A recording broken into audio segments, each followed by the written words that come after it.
Por favor, comece a ser mais consciente e atento ao amor que Deus tem por você, porque é isso que vai curar a sua alma ferida.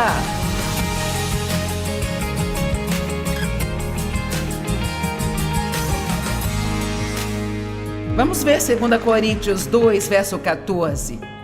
Numa manhã de ação de graças, eu estava agradecendo a Deus, porque era ação de graças.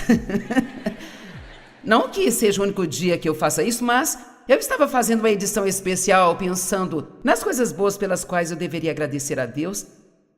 E eu tive uma visão. Agora, isso não é algo que acontece comigo muitas vezes, mas antes que você fique assustado, a Bíblia diz que os jovens terão sonhos e os velhos terão visões. Então, eu vi algo no meu espírito. Não foi no natural. Eu enxerguei aquilo no espírito e eu vi uma caixa cheia de troféus. Desses troféus de ouro que as pessoas ganham, sabe? Por serem ótimos em esportes ou quando ganham algum tipo de campeonato. E, de repente, sentir o Senhor me dizendo: você é um troféu da minha graça e está me ajudando a ganhar outros troféus. Agora, quando Deus te mostra algo em revelação, isso não vem em palavras. Quando eu digo Deus me disse, eu não estou falando de palavras. Quero dizer que eu compreendi a interpretação daquela visão. E o que Deus estava me mostrando era que eu havia recebido a graça de Deus e passado por um processo de cura na minha vida e, em grande parte, não totalmente, mas em grande parte, eu havia sido restaurada. Deus restaurou-me de muitos anos de abuso e abandono. Então, o que Deus mostrou-me é que Ele tem uma caixa de troféus no céu.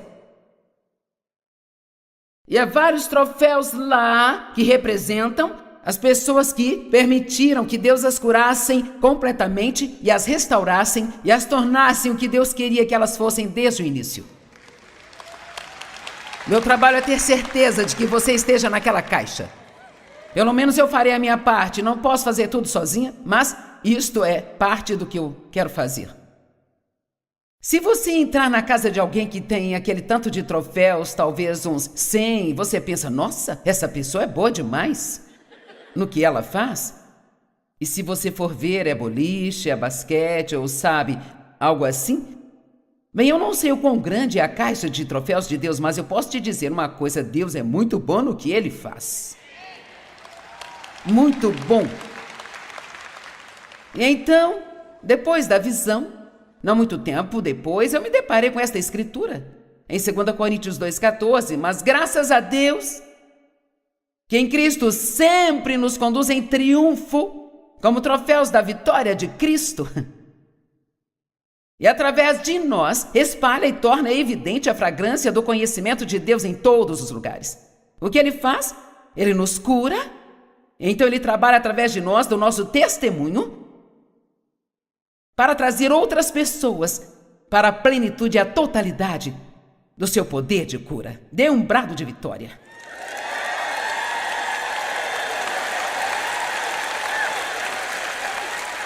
Lucas capítulo 4, verso 18. Aqui Jesus estava pregando e Ele disse: o Espírito do Senhor está sobre mim, porque Ele ungiu-me, ungido o Messias, para pregar a boa nova do Evangelho aos pobres. Enviou-me para anunciar a libertação dos cativos e a restauração da visão aos cegos, para colocar em liberdade todos aqueles que estão oprimidos, que são humilhados, que estão machucados, esmagados e quebrados pela calamidade.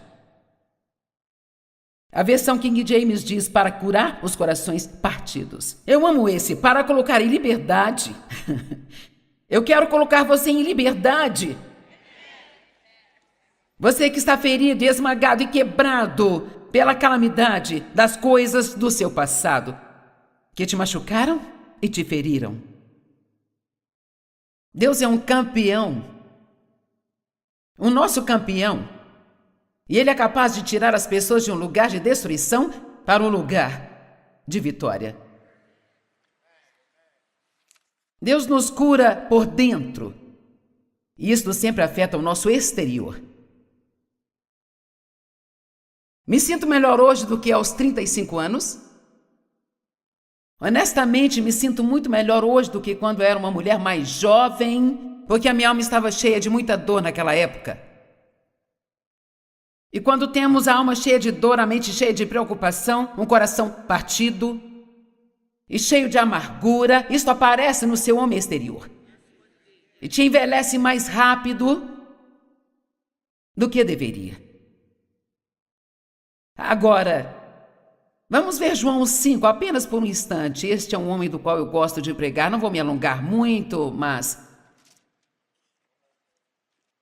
Em João 5, encontramos um homem que estava em uma bagunça terrível e ele havia estado assim por um longo tempo. Naquela época havia no templo um tanque chamado Betesda e uma vez por ano um anjo vinha e agitava as águas e quem entrasse na água primeiro recebia uma cura milagrosa. Então, uma vez por ano, pessoas aleijadas, cegas e doentes, elas ficavam na beira do tanque, esperando por um milagre. Agora, se você é inteligente, sabe onde eu vou chegar. Quantos aqui têm estado à beira do tanque? Esperando um milagre.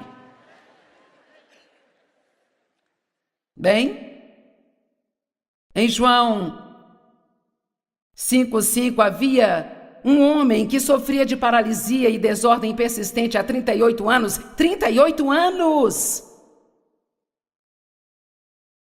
E quando Jesus o notou deitado lá indefeso, sabendo que ele já estava há muito tempo naquela condição, ele perguntou: "Você realmente quer ser curado?"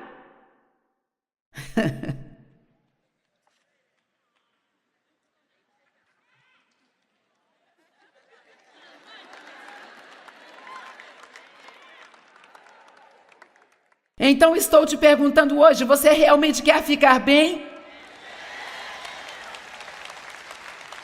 Porque se quiser, posso te dizer como. Eu não posso caminhar por você, mas eu posso te apontar a direção certa. Nem tudo vai ser fácil. Talvez até tenha alguma dor envolvida para superar essa dor. O que você acha? Mas há dois tipos de dor: a dor da mudança e a dor de permanecer do jeito que você está. E nada deveria ser mais assustador para nós do que ficar do jeito que estamos. Mesmo que você esteja em boa forma, ainda deve querer mudar e fazer progresso. Fala sério, você realmente quer ser curado? Então o inválido começou a dizer algumas coisas, revelando porque ele estava naquela condição há tanto tempo. Senhor, eu não tenho ninguém para me colocar no tanque quando a água se move. Eu não tenho ninguém para fazer isso por mim. Ninguém me ajuda quando tento descer sozinho. Alguém sempre chega na minha frente.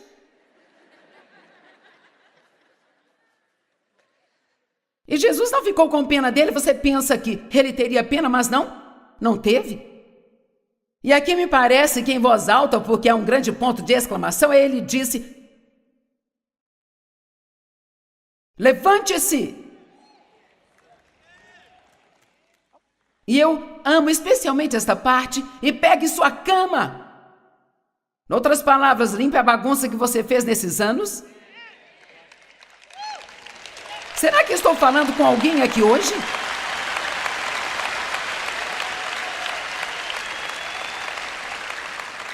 Limpe a bagunça que você fez todos esses anos. E comece a viver o tipo de vida que Jesus realmente quer que você viva. Eu estou me comportando, estou quietinha na minha cadeira.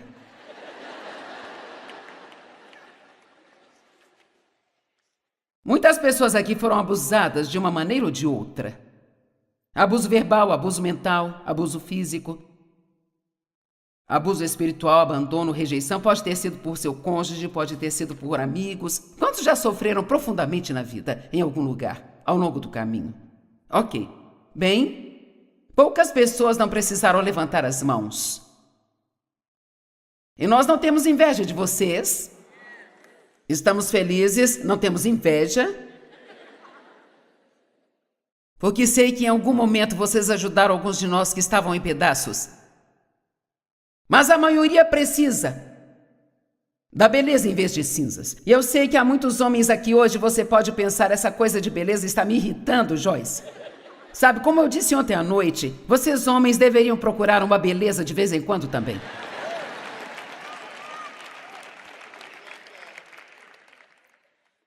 Então, quando você é abusado, você geralmente acaba tendo muitos tipos de medo. E só há uma coisa que eliminará o medo, e estas são as megas doses do amor de Deus. Mega doses do amor de Deus. Eu cresci enraizada no medo.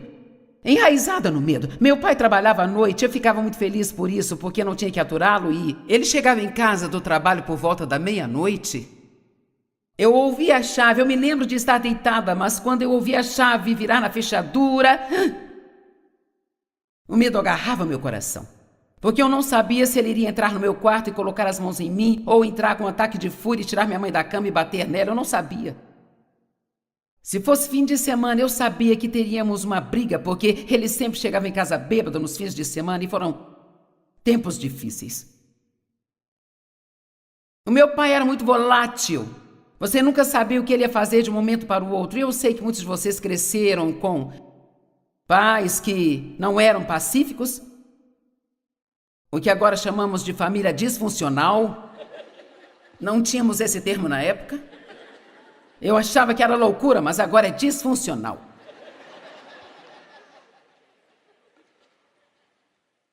Então eu tinha muito medo.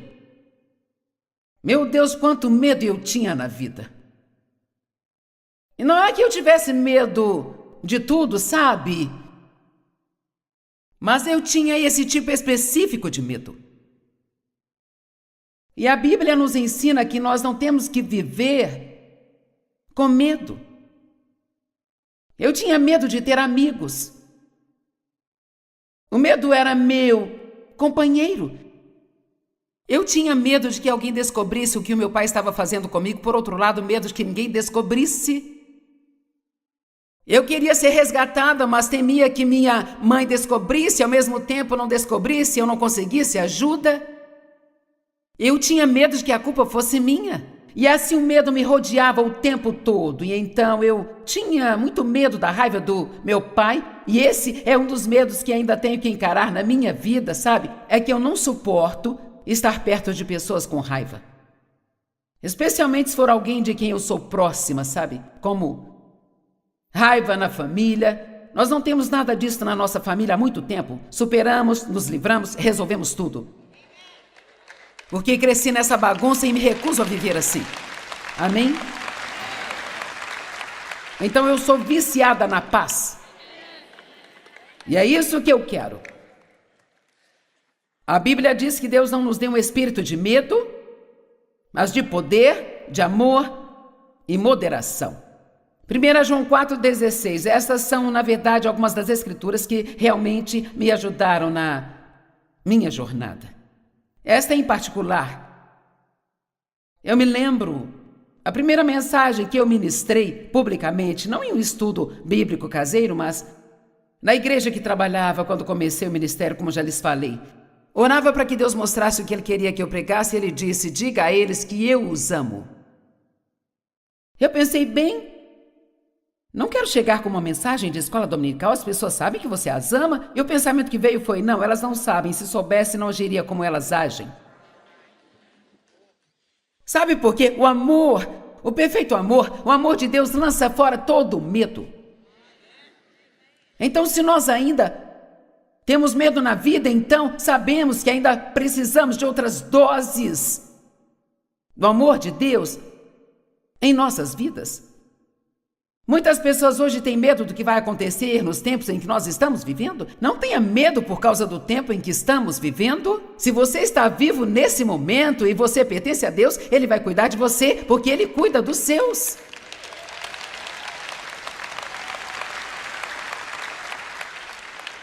Não viva com medo. Saiba que Deus te ama, Ele sabe exatamente o seu endereço, sabe que ano estamos, Ele sabe quando Ele vai voltar. e Deus cuidará de nós. Nós precisamos ser mais conscientes e atentos ao amor de Deus. Vamos começar no verso 16. 1 João 4,16. E nós sabemos, entendemos, reconhecemos e estamos conscientes, pela observação e pela experiência, estamos acreditando, aderimos e colocamos fé e confiamos no amor de Deus por nós. Sei que há muitas palavras na versão amplificada, mas elas são muito valiosas se você tomar tempo para lê-las, porque aqui está dizendo, ok, eu estou consciente do amor de Deus. Eu creio no amor de Deus. Tenho observado o amor de Deus. Eu sei que Deus me ama porque vejo o amor em ação na minha vida, mas quando eu li isso, há muitos anos nesta tradução amplificada, pensei, quer saber? Eu sei vagamente que Deus me ama, mas eu geralmente não saio por aí realmente estando consciente e ciente de que Deus me ama. Então eu comecei a fazer algo que eu recomendo. Eu comecei a fazer no caderninho. E toda vez que Deus fazia algo especial para mim e eu sentia que era uma piscadela de Deus, ou um abraço seu, mostrando-me que Ele me amava, eu anotava.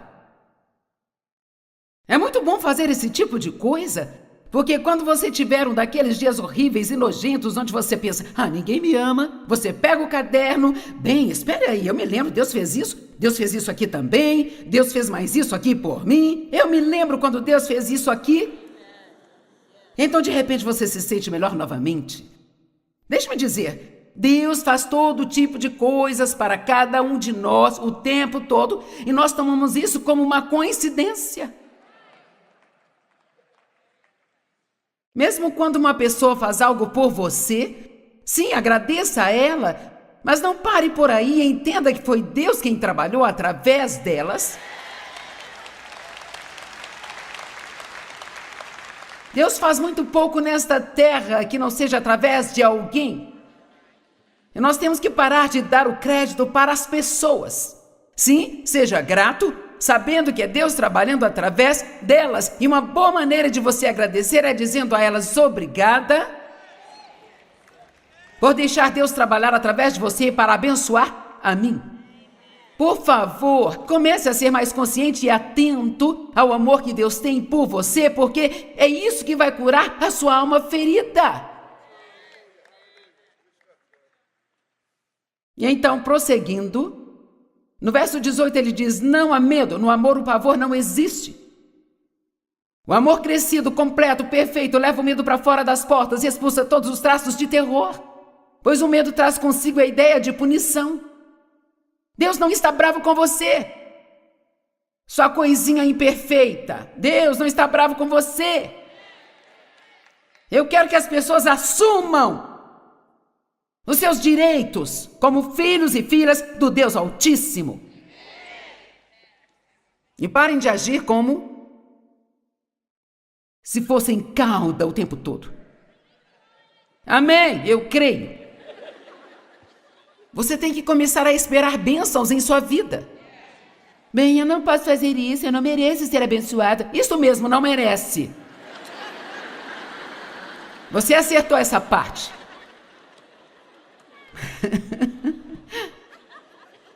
Mas Davi disse o que teria acontecido comigo se eu não cresse que eu veria a bondade do Senhor na terra dos viventes. Eu nunca sei o que Deus vai fazer por mim. Sabe, eu trabalho duro nessas conferências. Eu meio que tenho uma coisa com Deus. Sábado pela manhã eu disse, Deus, eu preciso de alguma coisa. Eu dizia isso para o Dave às vezes, mas não gostava da sua resposta. Bem, você tem que fazer isso, você tem que fazer aquilo. Sabe, às vezes eu trabalhava duro o fim de semana todo, ia para casa e ele ia jogar golfe, eu tipo... E ninguém está fazendo nada por mim? Bem, se você começar a buscar a Deus em vez de buscar as pessoas, vai se surpreender com o que Ele fará.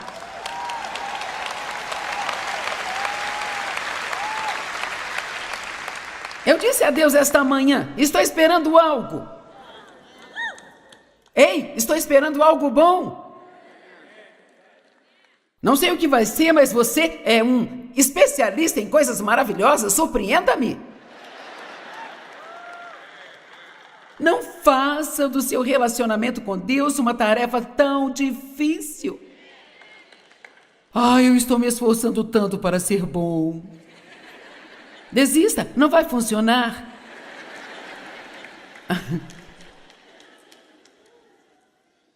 Só ame a Deus e deixe que Ele te ame. Passe tempo com Ele e, de repente, esse bom fruto em você vai brotar. E isto não vai acontecer porque você está tentando cobrir as regras e tentando cumprir as leis. Se sentindo mal sobre si mesmo cada vez que você falha. Já viu um pessegueiro se esforçar para produzir pêssegos?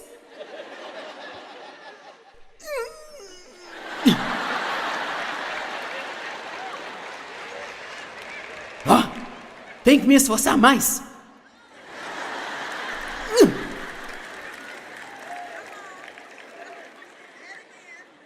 Não o que eles fazem. Os galhos pequenos ficam pendurados na árvore. As raízes estão aprofundadas no fundo da terra. A seiva sobe, vai para os galhos da árvore. O sol brilha e, de repente, pup, pup, pup, pup, pup, pup, pup, pup, pêssegos.